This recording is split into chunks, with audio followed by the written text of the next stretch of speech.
Okay. Hey, good day, everybody. I always wonder why the Australians say good day, because they never know what time it is. But for us, I can't say good morning because we don't know what time somebody's listening to the show.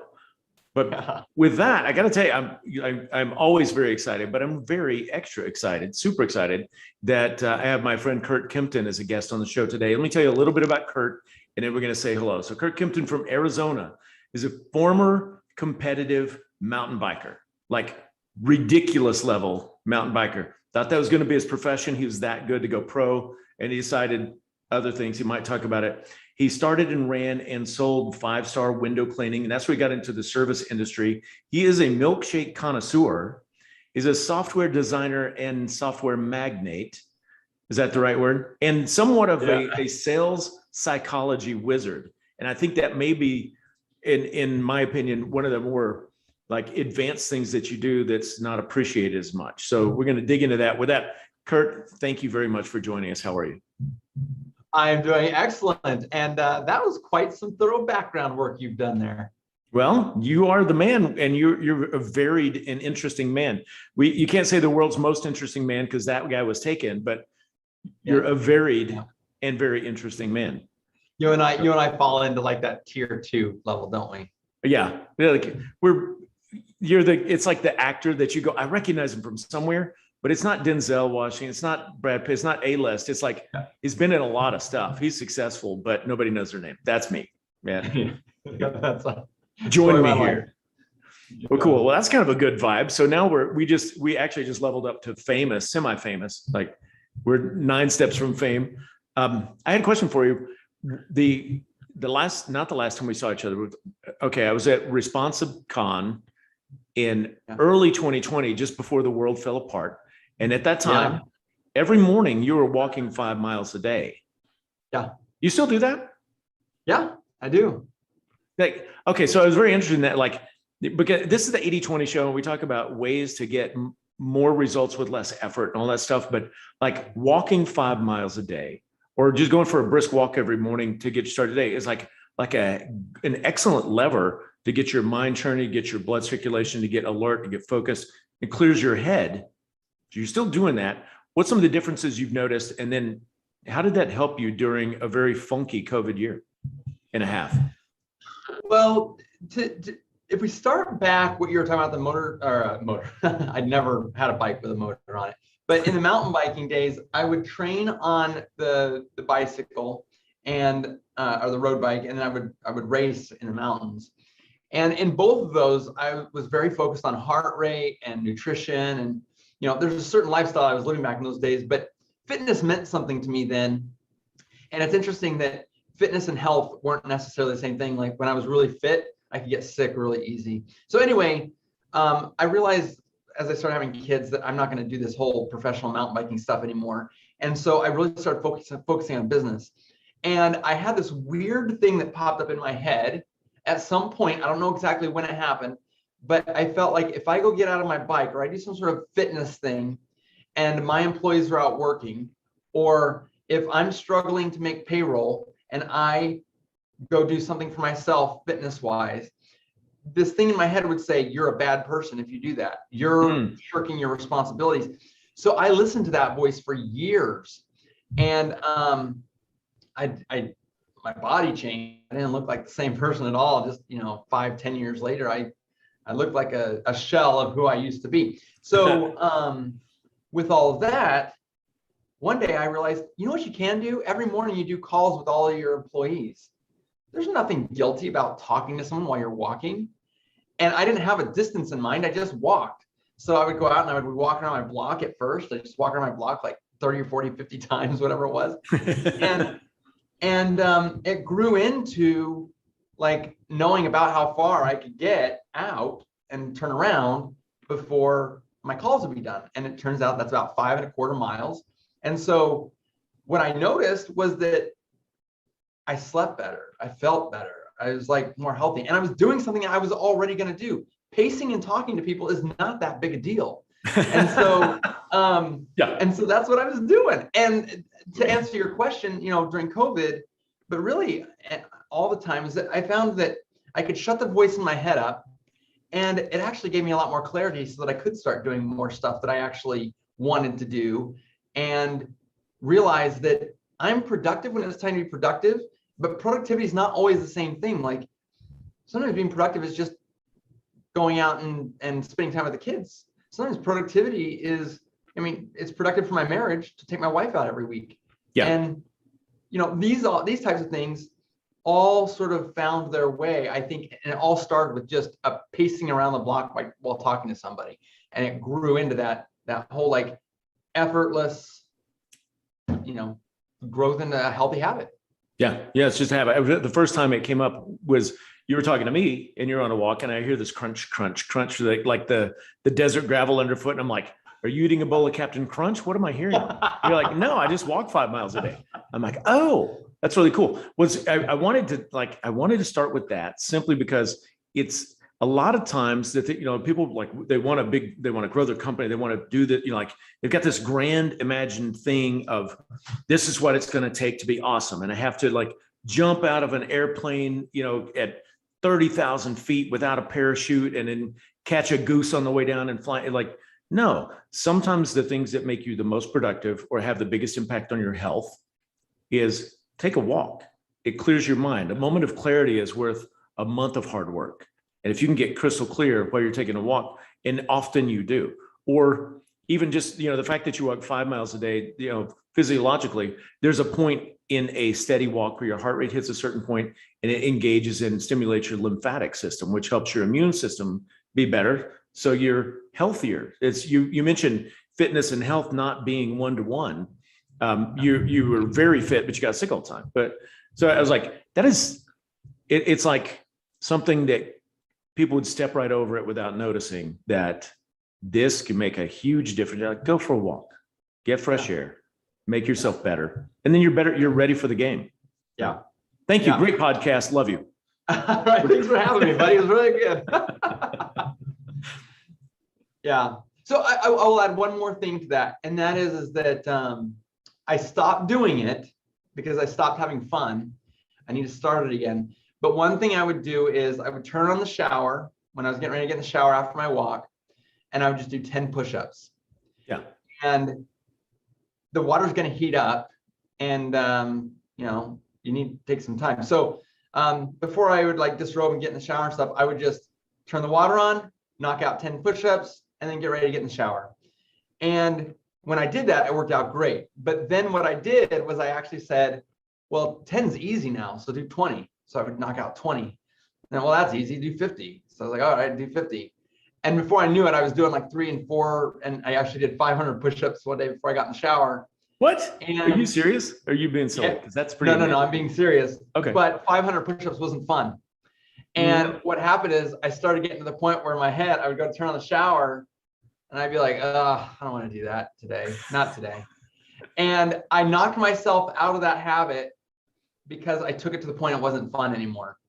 Wow. So if I could have some advice for someone, it's try to be intentional about what your thought process is. And I know myself that just getting myself to do something that I was going to do anyway that doesn't really disrupt my life, and I'm not having a bad time during it, my brain is more likely to allow me to do it. And honestly, even when push-ups was hard, which it was when I started, 10 push-ups became easy quick.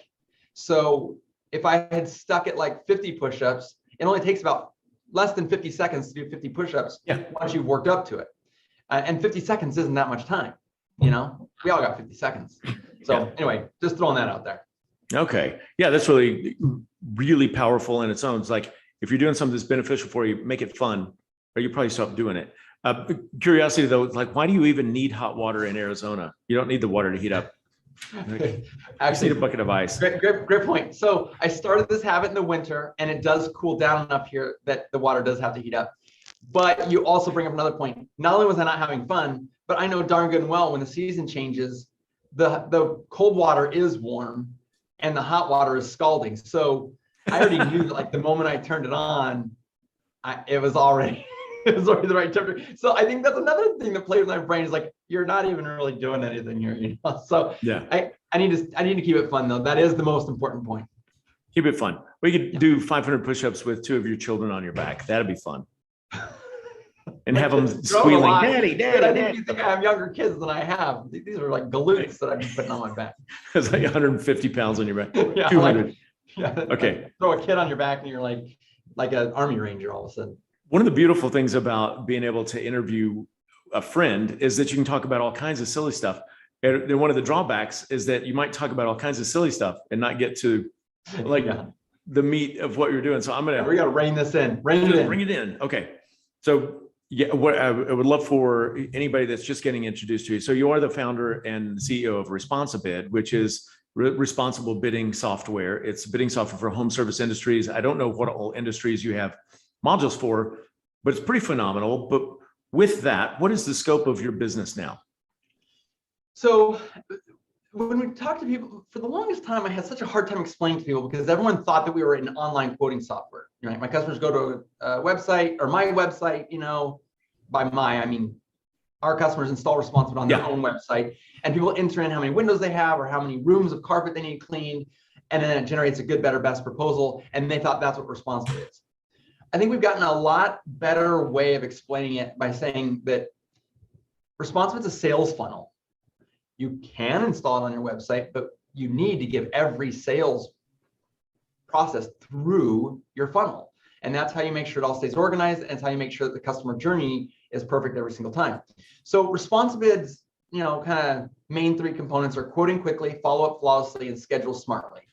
And so now what we do really good, our bread and butter industries that we serve are window cleaners, pressure washers, gutter cleaners, maid service, carpet cleaners, and really anyone who does services, particularly for homeowners, residential, but don't have a lot of inventory. So we're a bad fit for plumbers. We're a bad fit for pool builders.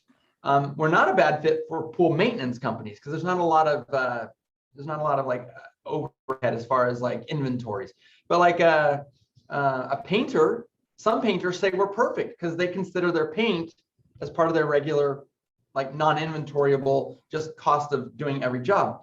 Where other painters say we're a terrible fit because they need to include the cost of paint as an inventory item. So if a window cleaner, yes, they have soap, and yes, a pressure washer has bleach and all the other things they have, but by and large, those industries just include those into their labor hourly rate. And if that's the kind of company you are, where there's just a labor hourly rate that you're using, you can actually teach Responsibid to give quotes for really anything under those conditions. Yeah. Okay. So how long did you guys think about it, and how you said you quote quickly, follow up flawlessly, and schedule smartly. So that's a lot of alliteration. I mean, I really like the use of the repeating letters there. Yeah. Well, here's the thing. We're not a CRM. And that's where things get really confusing, is that we need people to understand that the salesperson job usually doesn't work very good inside of a CRM. They're really designed for someone who knows a bunch of stuff to put it in. And now you can measure your calendar and your people and your work orders and your invoices, all that stuff. A CRM does a great job for. But that's not what we do. What we do is we make it so you can go from, I have someone who might want a job, whether it's a website visitor or someone who called into the business or someone you're visiting at their house, to here's how much it would cost, and here are all the value propositions, the reasons you should choose our business. And if you don't decide right now, we will follow up with you perfectly until you do. And then we're going to take one more step, and that is we're going to take that awkward moment of when someone says, I'm ready to schedule. We blur the line between the CRM, because the CRM, you either have to be like a savant, or you have just got to memorize everything in that calendar so you know what day to go to, which crew to be looking at for this particular job. There's a whole art and science to scheduling. Well, in Responsibid, what we do is we actually can connect to your calendar, and Responsibid can read that calendar in a way that whenever the person who has selected from their proposal knows what they want, it will automatically figure out who can drive to that person the fastest from any other job that's already scheduled, or if the day is blank, then not scheduled at all. and it'll figure out which crew should do it, how long it would take them to do it. It does all the stuff that you do that's an art. You teach it that up front, and then boom, it's just as simple as saying, I'd like this package. When can you come out? How about the 20th that arriving between 8 and 10 a.m.? Oh, that sounds great. And no one even knows that Responsibid already figured out that's your best drive time, that's the optimal crew, and that's the whatever, and there's obviously more than one date and time, but we're trying to make it so that the salesperson has the most flawless experience possible to make sure that every job you can close will close and close at the highest price possible. Yeah, that's fantastic. So this isn't a Responsibid commercial, but it's going to sound like one because not you, but me, because one of the things that I really, really love is checking, it's like see my email in the morning and it says, congratulations, you had a Responsibid. And then it goes, then like 1 minute later, there's another email that says, Susan Johnson's ready to schedule or is confirmed, and then confirmed availability. It's like 1, 2, 3. And I know that nobody drove out to their place. I mean, it takes 45 minutes to drive out, give an estimate and come back if it's a fast one. And like nobody spent that time. Somebody found us online, whatever their journey was. They got to the part where they were like, yeah, I want to bid. Bam. They said, please schedule me. Put it in the oh my gosh. And what continues to amaze me this year, I don't know if you've seen this across the board with a lot of your clients, but this year, more than any year prior, the percentage of people that select the premium package is much higher than it was last few years. Like we only track aggregate numbers. We only track like numbers that we can't find out. We can't specifically call out a specific business or industry. We do that for important reasons for privacy policy. Sure. But so I can't confirm that everyone's closing the highest premium. What I can say though, is that when COVID started with the whole social distancing thing, the amount of online bids given dramatically went up. We broke all sorts of records. Those numbers have barely dropped at all since. Right. And as far as overall sales, we've just been seeing the trend is just that the numbers are going up and up and up, which is leans towards the fact that a lot of premium jobs are being scheduled. What's important is that like that experience that you have where you wake up in the morning and somebody last night while you were asleep went through that whole process. It's sort of like crack cocaine for the owner, because you're like, that's an addictive thing to like wake up and just have money fall in your pocket. Yeah. But that's also the thing that's important to understand is that you talked about the customer journey. The customer journey is making sure that the customer gets the exact experience that you want every time that they attempt to do business with you. Yeah. And unfortunately, what happens is people have one journey for the customers coming to the website, one journey for people that they actually give quotes to over the phone, one journey for people they give quotes to out in person. And there's a lot of gray area in those in between areas. And what happens is you get those inconsistent customer experiences. And just by the very nature of inconsistency is that you're going to have a top end and you're going to have a low end. And unfortunately, if everybody's not having that as close to top end experience as possible, that means that just by nature of inconsistency, you are going to have customers having a subpar experience, which will manifest in many different ways, reviews and non-closed jobs and all sorts of things like that. So the encouragement that I give to people, especially since COVID started, is to map out your customer journey. When a customer is done doing business with you, when they've heard your sales pitch for the first time, they should be able to tell me why they should not even look at another competitor, because this company offers me something that I can't get anywhere else. That right there, that's like 80% of the customer journey, assuming you deliver on it. And I think that's one of the cool things is that if the customer can say that after your sales pitch, it doesn't really matter if it happened at 10 o'clock at night from your website, or if somebody came out and shook their hand and told them that to their face. At some point, a switch flips in a customer and they go from, I wonder if, to, I select that. That switch flip, that is the part of the customer journey we're all trying to get to. Yeah. Oh, that's so important. I didn't have that on my list, but that, like, to have consistency to all right, I'm going to one step back. When we, in our training now, when we train new employees, I spend probably too long explaining to them how our company engineers trust into everything we do. From before someone even meets us, when they do a search and go window cleaners in Missoula, and they see, 360 reviews and the next guy's got 40. We did that on purpose. It's not just so we get more business, it's so that people trust us and not even want to call the next guy. But then the website's designed for it. Our little cute logo is designed for trust. The little image of the guy, he's like, it's a cartoon, but he's professional and friendly. He's not too cartoony, but it's not a picture of me either, because whatever. I don't want that. We don't want people to get too fawning and over. And you probably didn't want to make too much money. Yeah. Well, yeah, that's how you have to limit it. Yeah. Right. I don't want people to think I'm like the Elon Musk of window cleaning. You're like so far out there. But like, I really appreciate we encourage people during COVID when things are changing, different. It's like, design your customer journey, design the experience you want them to have. And that will, like, depending on how you design it, that will attract exactly the kind of customer you want. Because ours is designed in a way to repel some people. Like, I don't want that person as my customer, and attract others.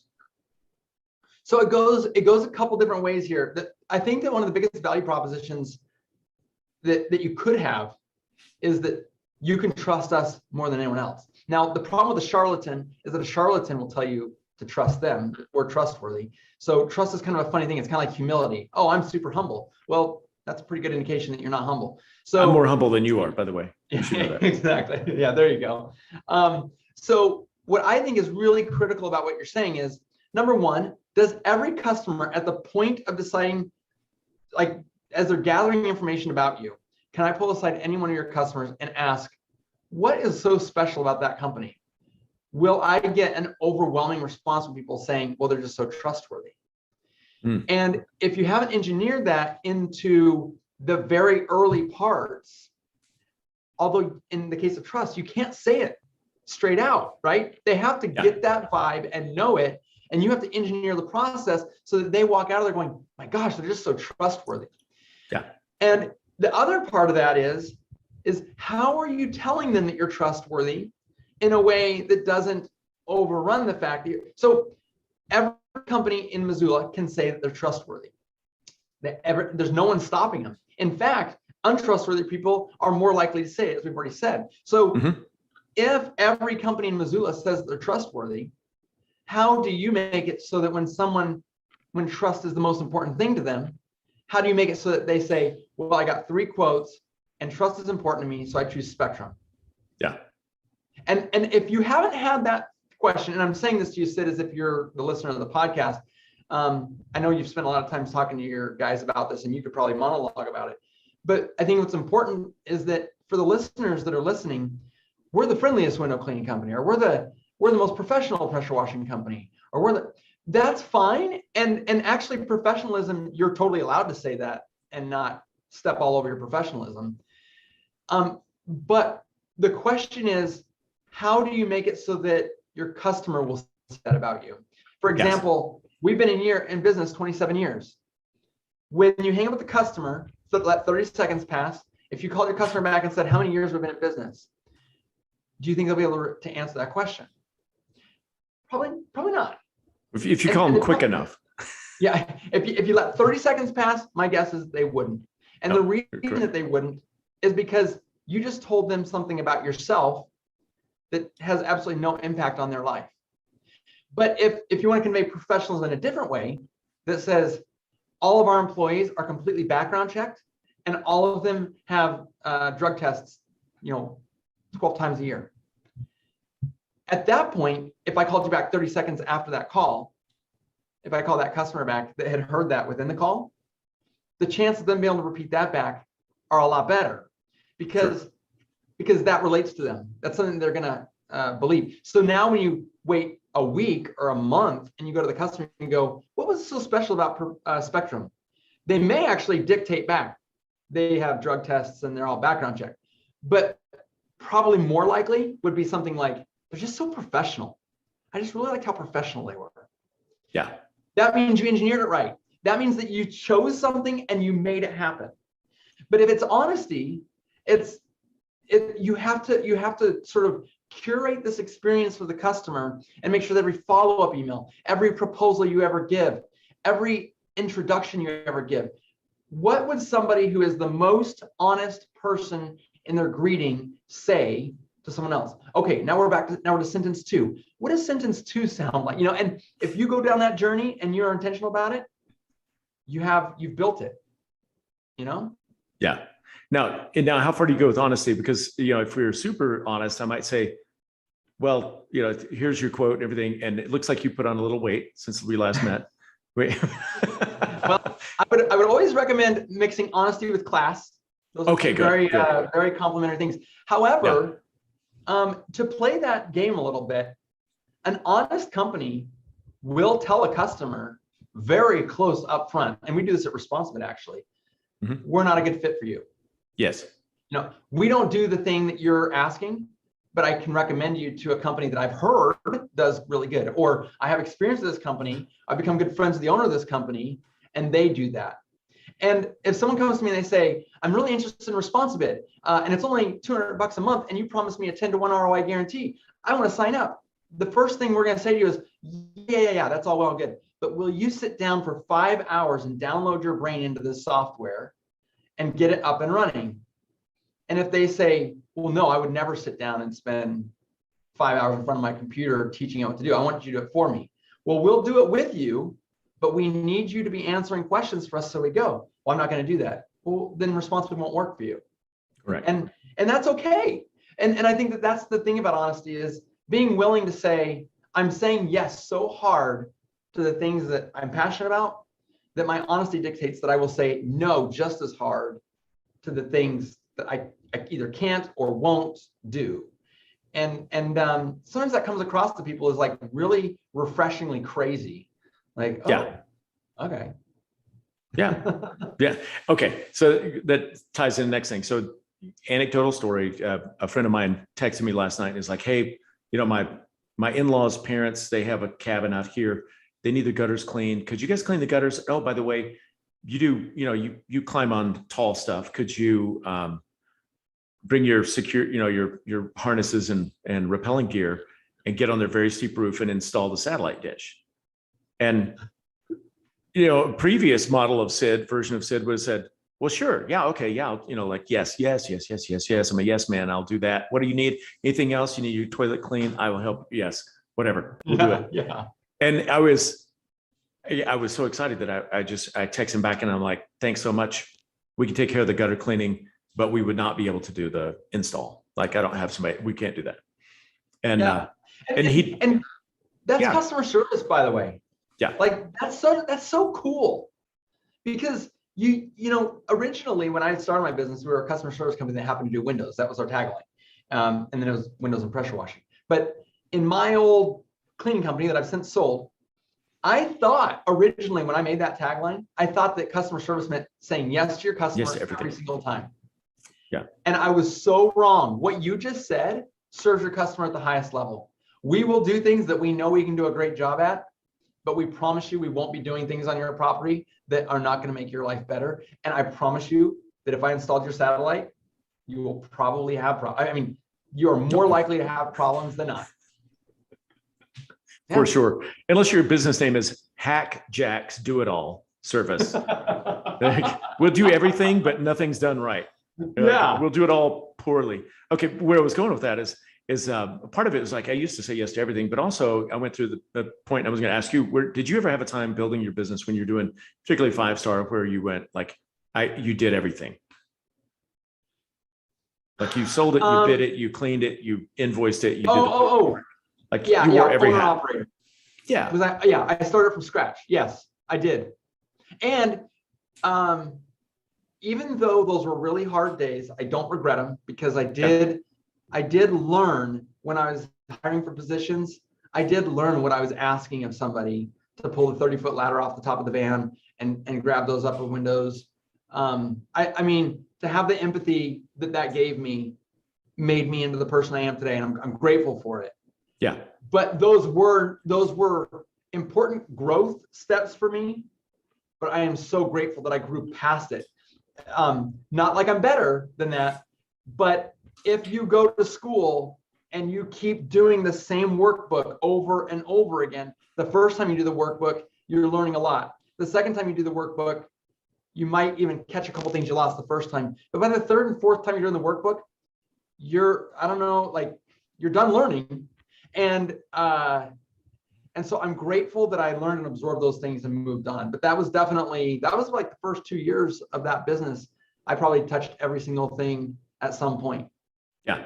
So it's important as you grow and maybe, earlier than both of us did, to start to offload, to delegate, to build a team, to build systems, to take care, like replace yourself in certain aspects of your business. Was it harder for you to replace yourself or stop doing things? Or was it harder for you to get your mind around the fact that you needed to stop doing things? Was it?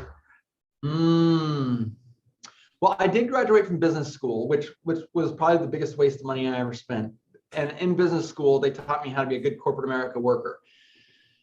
So I did approach my business thinking that this is my starting point, not my ending point.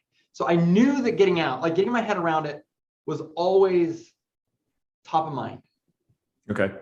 But I think your question becomes extremely poignant when you take into account the anxiety of having someone not done as good a job as you.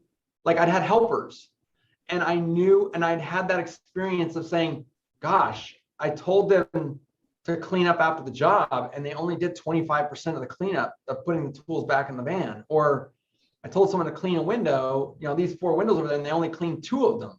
Yeah. Or pressure wash, and they pressure wash, but they never put soap in the downstreamer. Like what?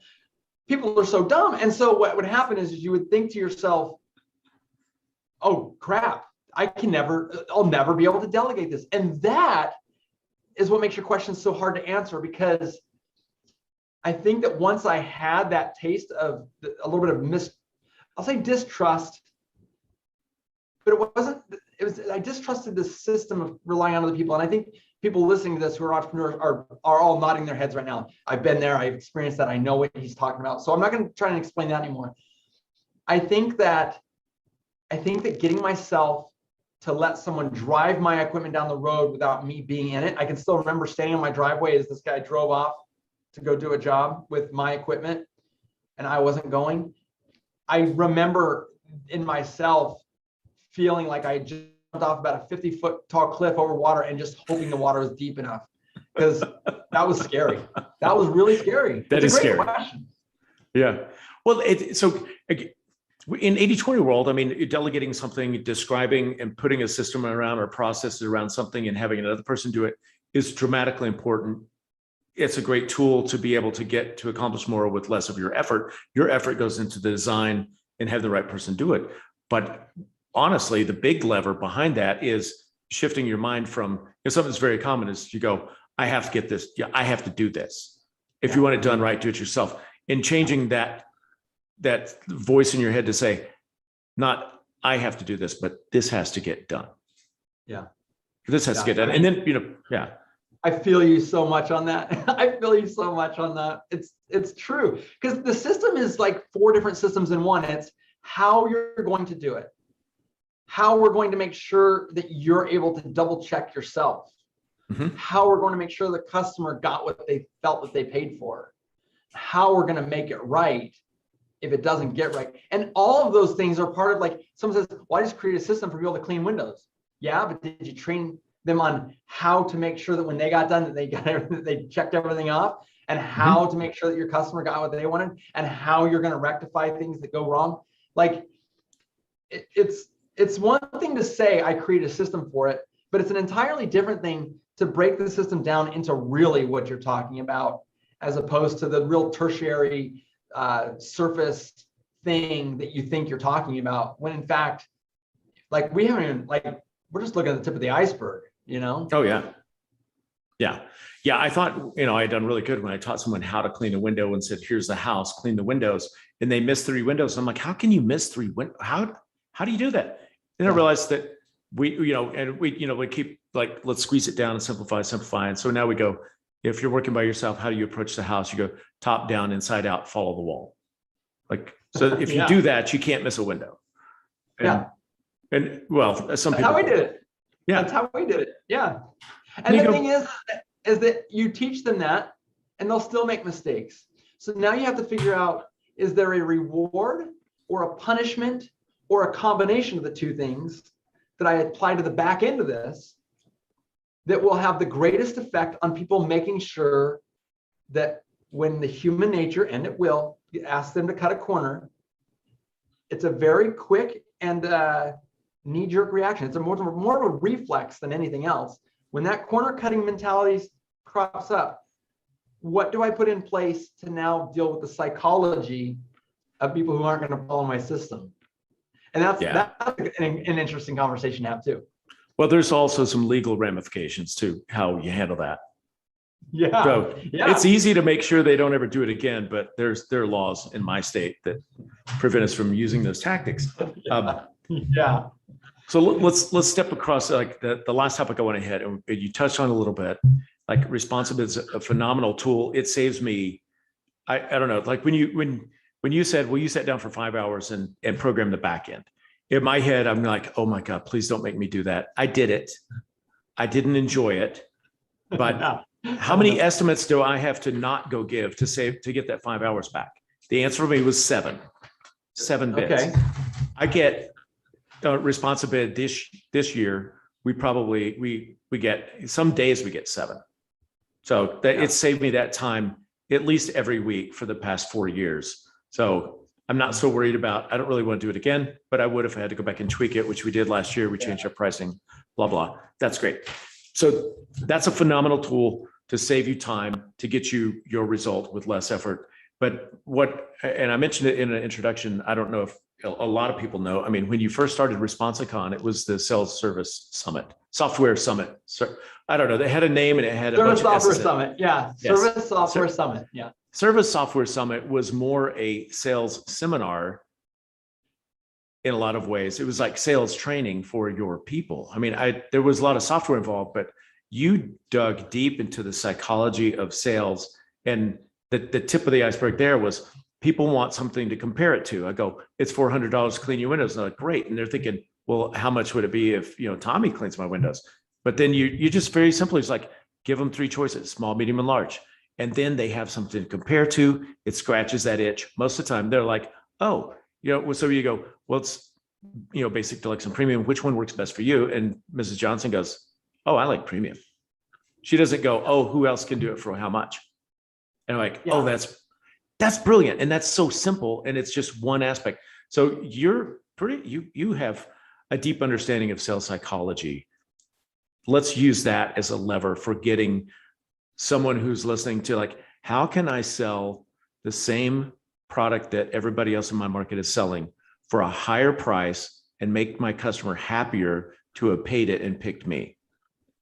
Well, and that is an amazing lever. It's the lever that so many, I don't know why my cameras will not stay focused. Sorry. There are so many people who never even ask the question, and they can't understand why customers can't see their value. I see all the time people say, well, if they're not willing to pay $500 for a window clean, they're not my kind of customer. And all the while, if I had switched roles, they wouldn't have paid the price they gave based on the sales pitch that was given. The thing is, in your head as the owner, I'm worth this. I know my worth. And you walk away and your customer doesn't know your worth. They don't know. They just know what the worth of $500 is. That's the only common thread in a sales situation. The buyer and the seller both agree on what 500 US dollar bills or Canadian dollar bills, or if you're somewhere else, there's a currency, and everybody sort of agrees that a certain amount of dollars or currency is worth that amount. That's the only quantity we can all share. Now, the way people view those can be very different based on the class and how much experience they have with money and all that. That's a fair enough topic. But the thing is that that's the one thing that when I say a dollar amount, I am conveying a certain amount of value to each person in this world. So if I come to you and I say, I'll clean your 10 windows for $800, well, that seems expensive.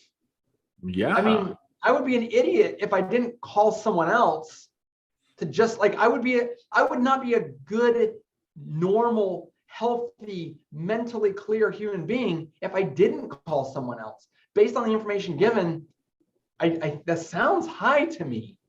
And then that person could walk around and they have the right to say it. Well, they obviously don't know my worth. They're devaluing me. Now, same person going up to give a bid, if you say, when we come, we'll be dressed in tuxedos. And when we come, we will be bringing you breakfast. We will serve it to you in bed. We will clean all of those windows. We will warranty all of your windows for the next 20 years to never get dirty again. And we will be giving you a back massage at the very end before we collect payment. Well, a couple things just happened. Number one, that's ridiculous, but the illustration is valid. What's valid is that the amount of value that I illustrated can neither, number one, be compared to another company. They can't call another window cleaning company and get a comparative value. So for them to pick up the phone and ask somebody else what they would do it for is sort of a moot point. Like, we stepped outside of the competition by creating a new place. Now, how you do that new place could be different kinds of bonuses. It could be different kinds of services that you offer. Maybe the level, maybe you can illustrate to a customer that will take something much further than someone else can or will. Mm-hmm. Know that insurance companies, and this is 100% possible for any service company, but know that all insurance companies that are insuring your home against fire, they know that they will be paying out on fire claims. And they still have the money left to build big, ornate, beautiful buildings. You know why? Because they know that they're analyzing the risk that they're taking, and they're 100% focused on, is this a good bet for me? And when you're making your value propositions, you may have to promise that you'll never be late to a job ever again. But I guarantee you that the companies have done it, and you can do it too if you can figure out a way, even though you don't know how long every job is going to take you, you could figure out a way to efficiently be on time to every single job. And people are saying, Curt, you're ridiculous. That's impossible. How in the world could we ever do it?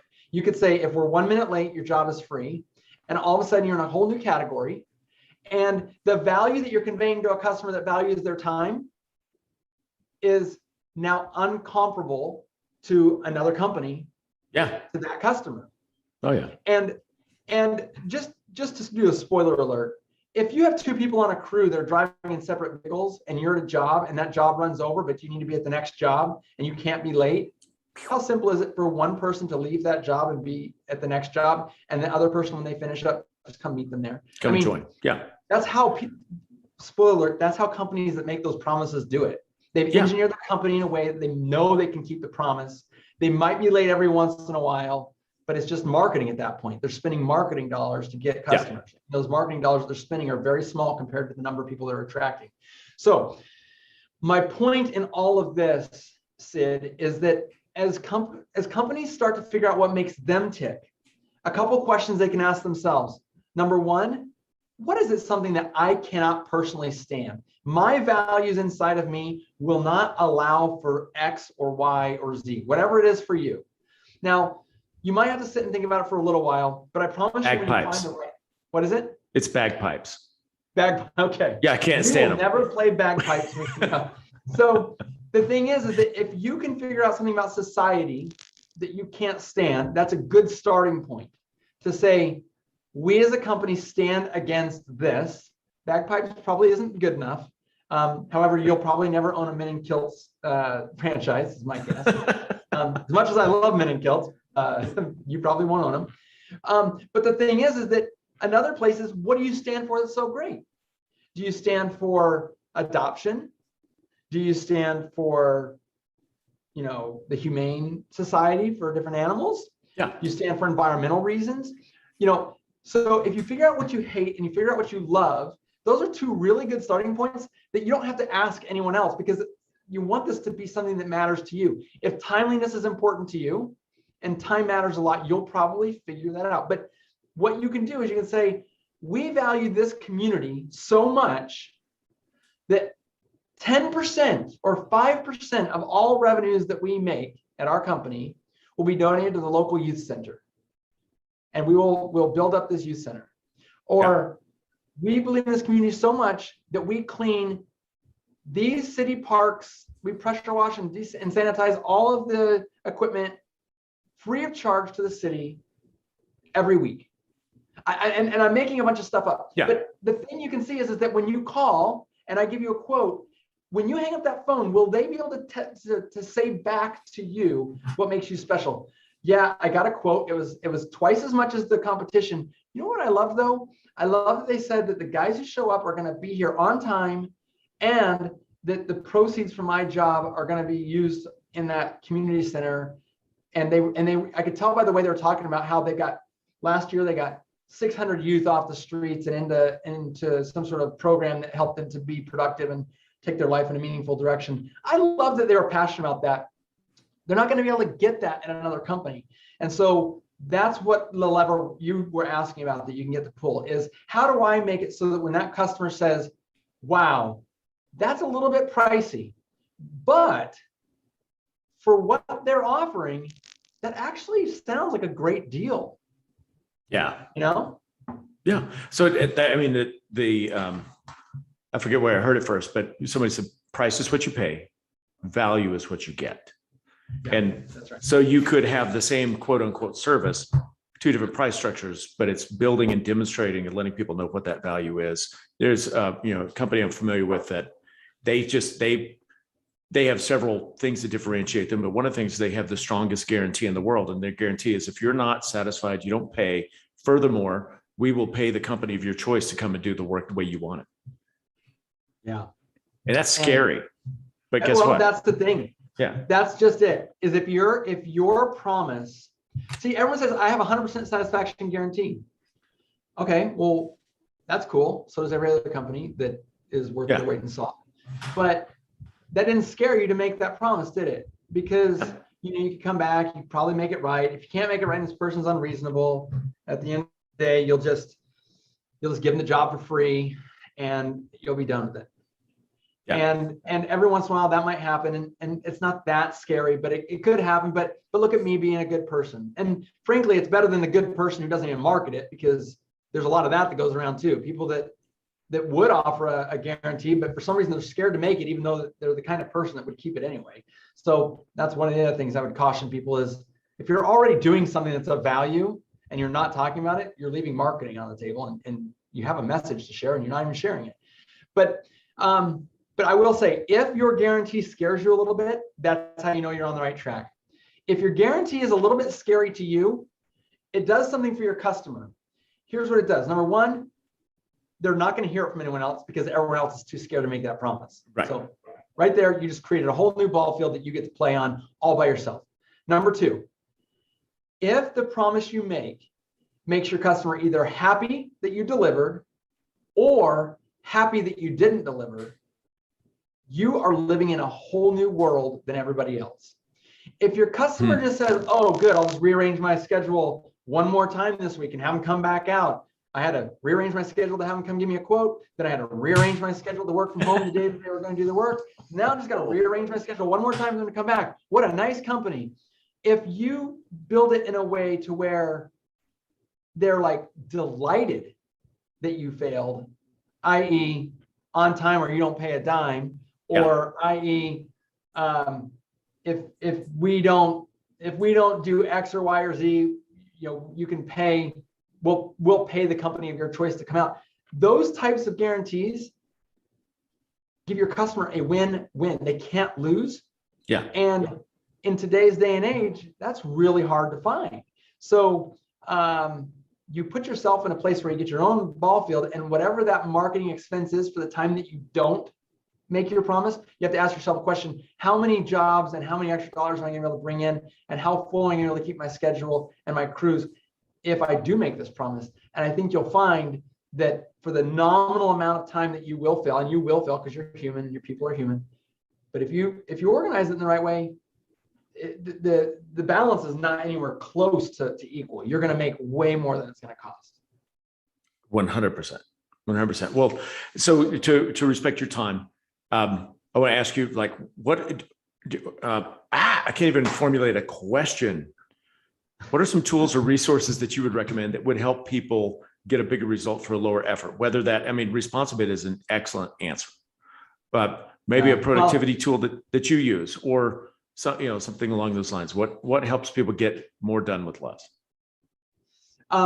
I would say that obviously I think that I wouldn't have designed Responsibid if I didn't think it was a great tool for everyone to use. And I don't care if you're a brand new person or someone who's been in business for years. Fact is the customer journey, regardless, 10-to-1 ROI guarantee should be good for every phase of business. Now, to take out my own biases and prejudices towards the road I've walked down and the tools I've built, I can tell you right now that a good old fashioned, and I use a digital version, I use the Remarkable tablet. Oh, nice. Another thing that I use is just good old fashioned spiral notebook. I like the dotted grid. What do they call that? A bullet journal paper. Be intentional with your day. Start your day, start your week with the things that you really want to get done. Try not to put down more things that, like, have a place to put stuff that doesn't have to get done this week so you can at least write it down. But my thing is, and this is what I learned from a budgeting perspective, is that if I tell my dollars what I want to accomplish when I get them, my chances of my dollars doing what they're supposed to do is way, way better, because I use an app called YNAB, and YNAB helps me to deploy my dollars in the most YNAB. It means you need a budget, YNAB.com. They have a book that goes along with it, the whole methodology, but it's about being intentional with your dollars. But if you're intentional with your time, if you're intentional with your effort, if you're intentional with your money, if you're intentional with your customer journey, it's just about living your life with intention. So much of what we do, especially when you're, as Josh Latimer says, you jump off a cliff and build an airplane on the way down. When you're in that mode of just trying to figure it out as you go, you start off with not being really intentional on anything. You're very reactive. And that's okay. I mean, I think that there's so much you don't know, you don't even know when you first start. But as you go, you start learning new things. And what's a shame is that people learned something 10 years ago, and they're still trying to figure it out on the fly 10 years later, every time that it occurs. So if you can, you're going to start this week with some energy. What things do you think that you can get to the end of the week and say, if I spent my energy on these 4 things this week, I feel like my energy will be well spent. I just made all this money, and I know for sure that with that money, 40% of it needs to go into payroll. Like, I got to have 35% of it in the payroll account ready to go. And now I've got 60% of my money left, or I've got 70% of my money left. I want 30% of that to go to X. I want 5% of it to go to Y. And you don't want to do that with every dollar, because you gotta have some slush to move around. But if you start with just saying, I know for sure I've got to do this with my money, or I've got to do this with my time. If you're just intentional, what happens is that when you get to the end of the week, the things that will annoy you with how you spent your energy, and the things that will annoy you with the way you spent your money, and the things that will annoy you about the way you spent your time, all will be smaller things. Yes. Because the big things you already handled. And so if it's annoying you that much, guess what happened next week, or the week after, or the month after, or the year after? You can just keep refining and getting more and more intentional. But for the people who've been in business for 10, 15 years, I would venture to say someone who's been in business that long basically knows everything they need to know. If you're still figuring out stuff on the fly, or if your employees are still figuring out stuff on the fly, or if you're still trying to figure stuff out at the last moment with your dollar, how you're going to spend it, yeah, I'll do that. Or I don't know if I've got the money for it, but let's just see if I've got money for insurance later on this month, like whatever it is. If you're living your life that way, I would say that there really is no excuse for someone in that boat. Sit down, get your pad of paper out, write down the things that you want to get done, and then get them done. And some things you're going to be able to do at once, and it'll be done forever. It'll be a system that's done. Write it down. Other things will be just something you want to accomplish this week. But that's the lever I would share. That's the 80-10, 80-20 rule that I would share, is that if it's a walk that you want to start doing, all you have to do is one time just say, in the mornings, I go for a walk for 30 minutes. And during that walk, I make a phone call, or I make a list of things that I want to do that day, or I do whatever. You just say it one time, and then you just do it. And it's done. Nice.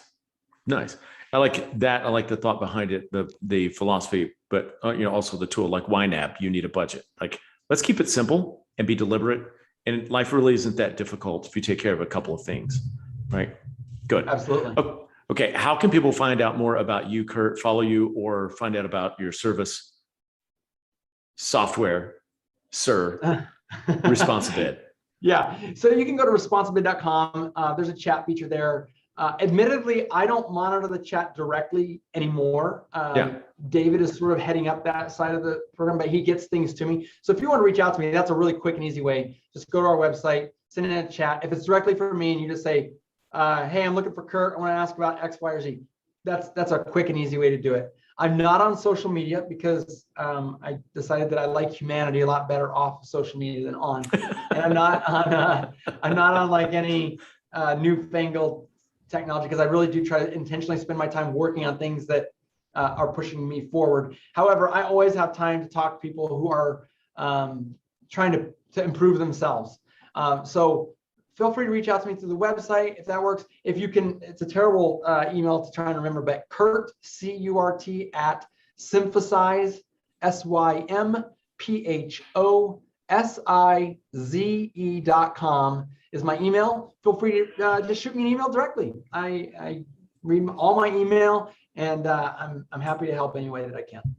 Very cool. And so since you're driving, dear listener, and you just heard all that, like, don't worry about writing it down. It's in the show notes. You can just click on it. It'll be fine. No, Curt, thank you very much for being generous with your time and with your wisdom and with your sense of humor. I didn't say in your introduction that Curt is one of the finest storytellers I know. Like, you really have a way of engaging, whether it's one-on-one or you've got 1,000 people in the room. So that's a super skill that I know you planned on pursuing. I hope you still do. And I always look forward to seeing you the next time. So I look forward to seeing you next time. Thanks again for being on.